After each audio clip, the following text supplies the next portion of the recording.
over? No. I don't mind doing it. Yes. My name for some reason. I don't mind if they don't. Your name is not in any of the groups because you probably didn't sign up for any of the groups. No, you have to go in and sign up in the computer. No, you have to put it on a piece of paper. Put my name on it. So again, for those of you who might have missed this last week, guys, for those of you who might have missed this last week I distributed these SIM numbers. And if you don't have a SIM number, it is essential that you come to get one of these SIM numbers. Hold on just a second. Once you've used the SIM number and you've registered, you could toss the SIM number in the garbage. This SIM number right here is not SIM as we know it in terms of cell phones. This SIM number is a prepaid number rather than using a credit card. In other words, using CapSim, which is the platform that we're using for business simulation class, costs money. You can either pull out a credit card and pay for it, or the Mahon, because it's so gracious, has paid for your participation. And to register, you'll need one of these prepaid numbers. So everybody who was here last week got one of these prepaid numbers. What you need to do is take a prepaid number, register for an account. Once you have registered for an account, as the instructor, I will assign you to a team.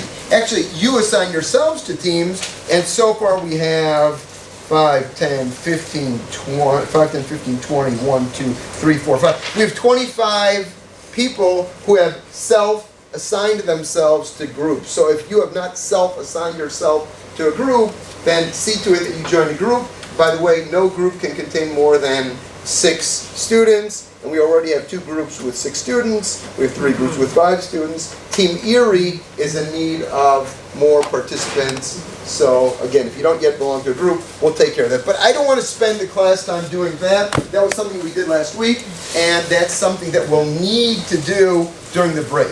In the meantime, I want to put on. It is on here. Did you register? Did you? You need to go. I'm saying I registered. Yeah, I took the SIM number and I'm in. And you're not yet assigned to a group. Correct. So let's take a look at this.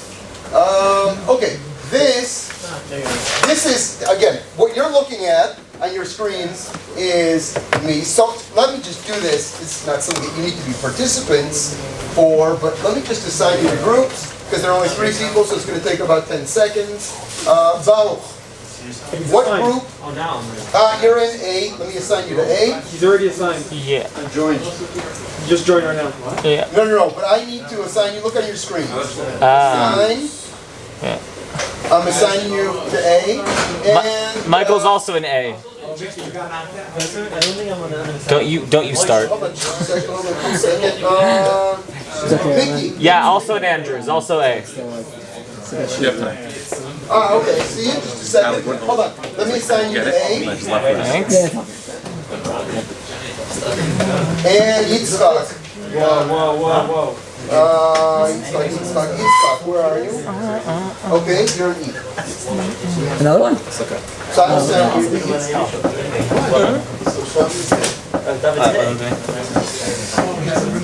Great, come This is E.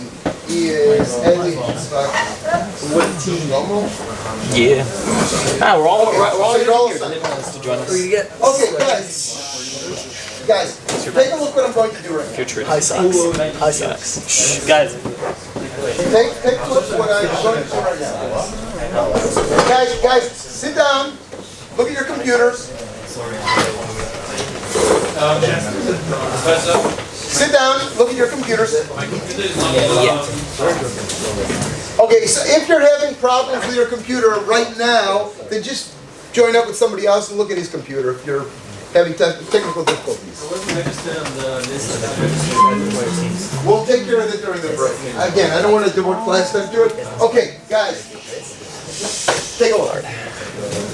I'm logging onto a team right now, and just for the sake of argument, I'm logging on to Team F, although I'm going to delete everything I'm doing so it doesn't really matter. I'm going to press decisions here, and I'm opening up the log, the spreadsheet. Okay, now take a look. Again, you're going to see this, and this screen is going to become intimately familiar to you because this is something that you're going to do. I click on decisions, and it gives me R&D, marketing, production, human resources, and finance. We're going to start with R&D. This is what the R&D screen looks like, and let me explain what we're looking at. We said, for those of you that weren't here last week, or for those of you that were here last week, you are forming 6 teams. Each team will manage a company. Each of these companies will compete against all the other companies that your classmates are forming. So we have this industry with 6 competing companies. The goal, the objective, is to manage this company and make it as successful as possible in terms of very standard business measures like share prices, profitability, market share, sales, and so forth. So that's essentially what you're going to do. That's your challenge. How do you make your company successful? By making wise decisions. This class is called Business Strategy, so the challenge is not only to make successful business decisions, but it's to make business decisions that are successful in the long term. We know that smart business decisions are not necessarily beneficial in the short term. For example, if you spend money on R&D and you create a new product, in the short term, immediate term, it means you lose money, right? So we're not measured necessarily in our immediate success. We are measured based on our long-term success. So it's important to make decisions that are wise strategically. So right now we're looking at the R&D screen. You'll notice in this panel in the upper left-hand corner, there are 5 rows, and each row has a name: fast, feast, fist, foam, and fume. Well, each one of you belong to a team, and the team name begins with an A, B, C, D, E, or F. And you'll notice that the 5 products with which you start the game all begin with the letter of your company. So we logged on to company F, and we see there are 5 existing products. Okay? Now, each one of these products has certain properties. The properties are performance, that's this, and size, and MTBF. And we said, Rashi Tevot, MTBF stand for mean time between failures, or it's some measure of the reliability of the product. Okay? So think of this. Electronic devices. The higher the performance, better quality, more expensive. The smaller the size, essentially, the better the quality, the more expensive. Okay? MTBF, greater the reliability, the more the materials cost. We're using better materials to create a more reliable product. The more costly it becomes to the consumers. Okay? So we're looking at this panel in the upper left-hand corner. In the upper right-hand corner, we have what's called the perceptual map. And you'll notice that there are circles. There are solid circles, and then there are dashed circles around each one of these. Now those circles indicate what consumers want. If you'll recall last week, we said they did the market research for us, we don't need to do the market research. So they interviewed 1 million customers, and it turns out that there are clusters of customers. And these clusters of customers might be called, these guys within this circle are what we might call low-end customers. These guys in the middle are customers that might be called traditional customers. These customers within this circle are customers that might be called high-end customers. These customers within the rightmost circle, you'll notice that it's shifted a little bit to the right with respect to that one. These guys might be called performance customers because they're most sensitive to the performance of the device. And these guys in this circle might be called size customers because they're most sensitive to the size of the device. Okay, so what we're looking at is Matzav Kayam. This is the situation as it is. Now in the perceptual map, which is in the upper right-hand panel, those circles move to the right and downward each year. So our challenge is to continue to have these products be relevant to the customers. Well, what do? Let me just give you a quick example. Let's say my product, Fist, is no longer relevant because this circle is shifting downward. So, as the circle shifts downward, I need to improve the product. So let me just show you what it might look like. Let's say I'm going to improve performance from 8 to 10, and I'm going to reduce size from 12 to 10. I click on recalculate, and let's see what happens. Oh, take a look at this. So what does that tell us? We are now, notice, year 20, round 1. Year 2020, round 1. That means we are Elev 2020. We're December 31st, 2019, and we are making our decisions for the year 2020. That's what we're doing right now. Okay? So, let's take a look at this. I sent an order to my R&D guys, and I said, hey R&D guys, improve the product. I want you to improve the performance of the product. I want you to reduce the size of the product. And the R&D guys said, okay, no problem. We can do that. However, we're going to need to work on it from Elev, New Year's Eve, 2020. And we will only finish our research and development on the 30th of June, 2021. That means that all of year 1, that product won't be ready, and we will be selling the old version of that. Come year 2, and roughly halfway through year 2, we're going to replace the old version of Fist, and we will begin selling the new version of Fist. So that's briefly what's going on. You'll notice also agent revision. Let me explain what that is. Take a look down here. Fist on this chart is the green one. So you'll notice on January 1, 2020, the age of Fist is 1.7. On December 31st, 2020, the age of Fist is 2.7.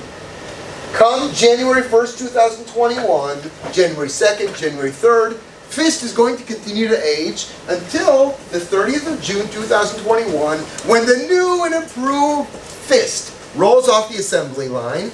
All of a sudden, the perceived age will go from 3.2 to 1.6. Let me explain. What is 3.2? What 3.2 means is the product ages.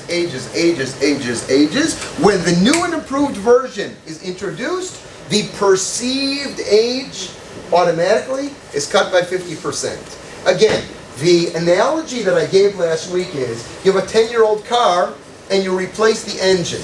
Now, it's still a 10-year-old car. You replace the engine, so by experts perhaps, the perceived age of the car is maybe 5 years old. Again, you've reduced the age. You haven't really reduced the age, but you've reduced the perceived age because the product is going to last much longer. It's not going to last like a 10-year-old car. It's probably going to last like a 5-year-old car with a replaced engine. Okay? So now the question is that change that I made, is it relevant altogether? And when it hits the market, will it hit the market in the right place? Picture this. You're, say, shooting an arrow at a target. If the target is stationary, it's fairly easy to hit the target. Let's say I'm shooting my arrow at this target, and I miss to the left, well, I just have to readjust my bow. And if I miss to the right, I readjust my bow. So if I'm shooting at a fixed target, it's very easy to eventually hit that target. The challenge here is that we're shooting at a moving target. However, what's a little bit comforting is that we're shooting at a moving target, but we know exactly the pace at which the target is moving. So we know exactly how long it takes to make these changes to the product, and we know exactly the rate at which the product moves. So all we need to do is shoot a little bit ahead of the product. Product's moving, boom. And when the arrow hits the product, based on the speed of the R&D and the speed of the market moving, we want those two things to meet. And that's why your challenge is, by the way. Okay? So that's briefly what we're looking at right now. Any calculations as well until the deadline? Hold on, let me make a couple, before there are questions, let me make a couple other changes, and then we'll go on. No questions just yet. So fast. You don't know this yet, or maybe you do if you have a very good memory for details, but in the traditional segment, that's the middle circle, in the traditional segment, they like products that are 2 years old. And the age of the product is very, very important for them. So let's look at our product in the middle. For group F, this is called fast. So fast begins the year at 3.1, it ends the year at 4.1, so it's already a little bit antiquated for those customers. So let's make a small change to fast so that already in year one, it stays relevant.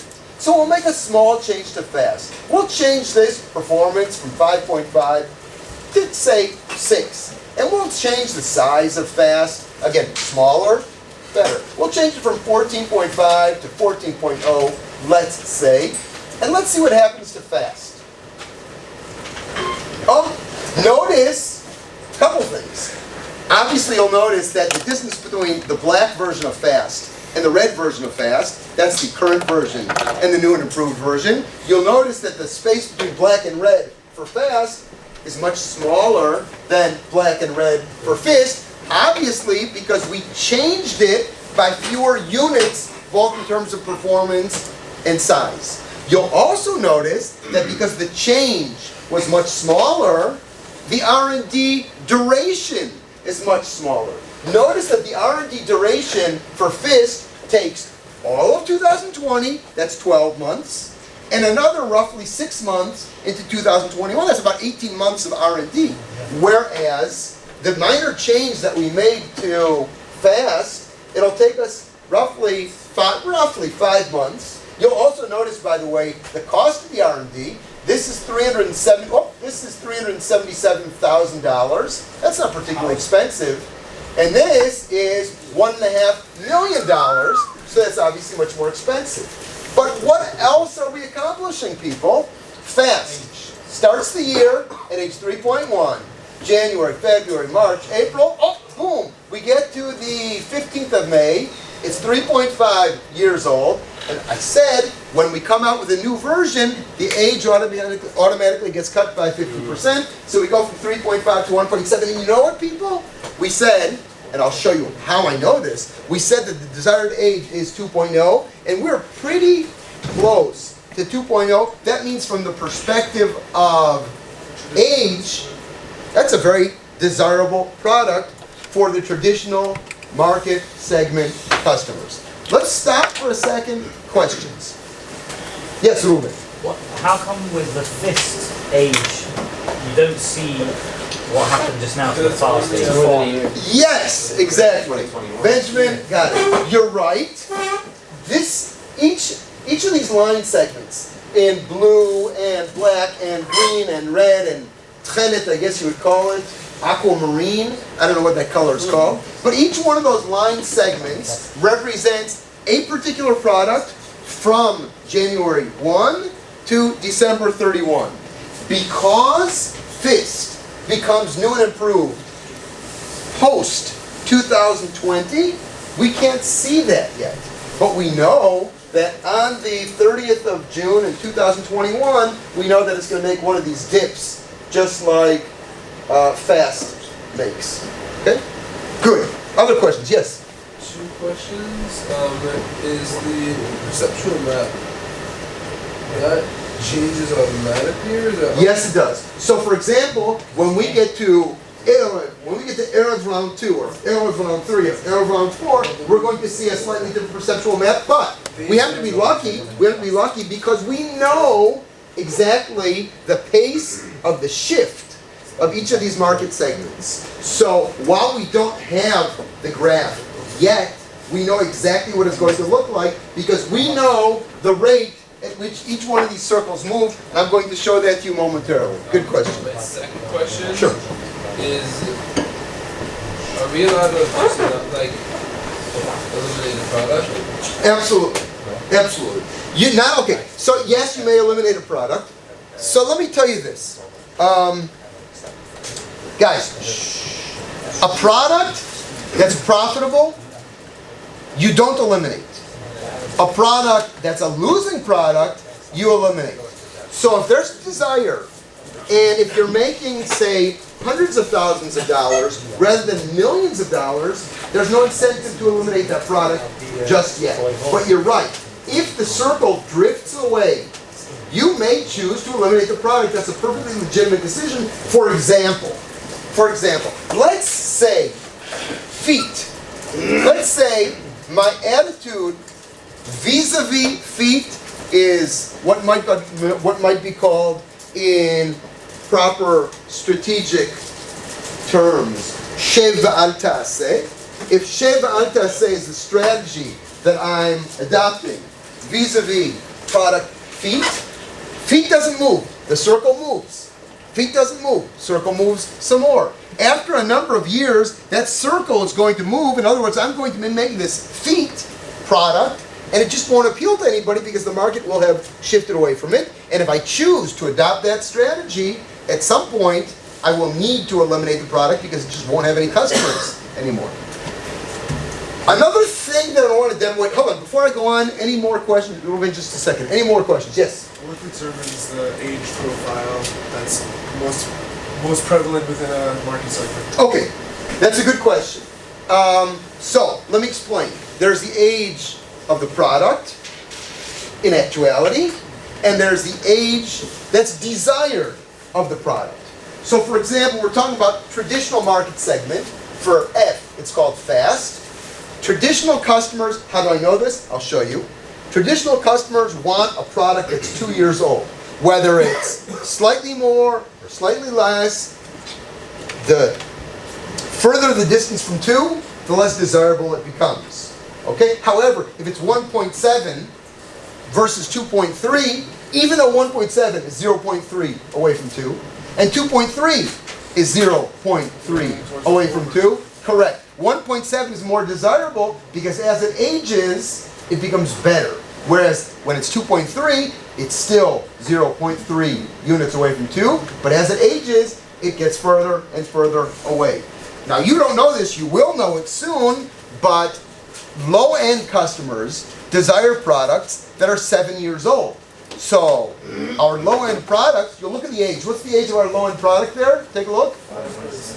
Okay, so that means that over the next couple of years, I do this Sheva Al Ta'aseh thing, and the product becomes more and more desirable because it ages. It's just like people desire scotch that's aged and wine that's aged. Well, these sensors that appeal to the low-end customers, they're improving with age because they want older things. Okay, let me, more questions before we go on. Ruben, you had a question. Yeah, can you see the previous, like how big the markets are and how... Yes, you see everything, and we'll get there. We'll get there in a couple of minutes. And again, guys, this class today, this lecture is devoted to doing exactly what we're doing now. I'm going to give some explanation, and after a while, I'm going to open up your computers, and you're going to do what it is. And again, by the end of the week, in other words, by midnight, Monday/Tuesday, you, as a group, collectively, will upload your decisions. Only one person has to do it, or Correct. Only one person needs to do it. So if one person works on it and uploads his decisions, then his next team member can also log in and he will see what has already been done and he can take it from there. Okay? So, I'll give you another demonstration. You don't know this yet, but you will.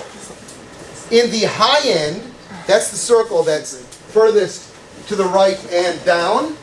It's called fist for high-end people, for F. They desire products that are age 0. Imagine, you know people who have a lot of money who will not buy a used car, right? In Hebrew they say likroat nailonim. You know the people who like to take the plastic off the seats from a new car. So the only way we can get close to 0 with a used product, but we can't get to 0 absolutely with a used product. The only way we can achieve 0 is with a new product. So I'm going to give you a very brief demonstration right now of how we might get to 0. You'll notice that underneath these 5 lines, fast, feed, fizz, foam, and fume, there are more lines. So I create a new product. And how do we create a new product? Well, we give orders to our R&D guys. Again, you're not engineers, you're not scientists, but as managers, you give orders to the scientists. You say, hey, you nerdy guys in the laboratories with the pocket protectors, create a new product. And we want you to call this new product, I don't know, Foo. The nerdy guy. Okay, so we've created a new product called Foo. And how do we, as business people, not engineers or scientists, create a new product? We give orders to our scientists and say, Mr. Scientist, I want this product to have performance, I don't know, let's say 12. Oh, performance 12. And I want it to have size, say, 8. And let's assume that high-end, and again, where do I get this information from? I'll show you where I get this information from momentarily. There's a guide, and I want everybody to actually print a hard copy of this guide so that you have it. It's a few pages, 5 pages long. I want everybody to have a hard copy of this guide because you're going to need it for reference, and it's much easier to look at the paper than it is to go back and forth between screens. But the guide tells me that people in high-end want roughly, let's say, I don't know, 23,000. Because my other high-end is 23,000, so let's call it 23,000 MPGF. Okay, so, Mr. Scientist, this is what I want. So Mr. Scientist says to me, okay, just say that. Sorry. So, Mr. or Ms. Scientist says to me, okay, it will take all of 2020, all of 2021, and about a month or two, about 2 months into 2022, this new product will be available. And obviously, when it hits the market, it'll be 0 years of age. The research and development will cost $2.16 million. Okay? By the way, you'll notice that Fufu starts year 2020 at age 0, and it ends year 2020 at age 0. Why is that? Because it hasn't yet hit the market. This is where Fufu will be when it hits the market. And the only question that you might be asking is that where the market will be in February of 2022?